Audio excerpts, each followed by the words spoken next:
Hello everyone, Assalamu alaikum. There is something so special about wrapping a gift for someone who means a lot to you. Today's video is extra special because I am taking you with me to pack Ru's birthday gifts. রুয়ের birthday gift নিয়ে আমার একদমই ভাবতে হয়নি কারণ আমি জানি রুয়ের কি পছন্দ। রু আর্ট করতে অনেক পছন্দ করে, সো আমি তার পছন্দ অনুযায়ী গিফটসগুলো দেওয়ার ট্রাই করেছি। জোরান খুব সুন্দর করে রুয়ের জন্য এটা কালার করেছে অ্যান্ড আমি যখন গিফটসগুলো প্যাক করতেছিলাম সে আমাকে এনে এটা দিল যে রুকে এটা দেওয়ার জন্য।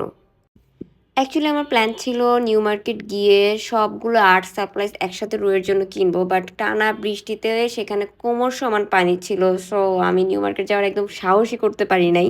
এখানে আমি রুয়ের জন্য একটা বার্থডে নোটস লিখতেছিলাম অ্যান্ড আমার আজকে 102 ডিগ্রি জ্বর ছিল অ্যান্ড জ্বর নিয়ে আমি এই কাজগুলো করতেছিলাম।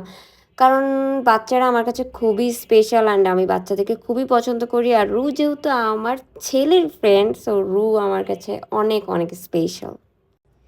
রুয়ের ছোটো ভাই আর্টসের জন্য আমি ছোট্ট একটা গিফটস নিয়েছিলাম। দেন সবগুলো গিফটসে আমি জোরানের নাম লিখে দিচ্ছিলাম।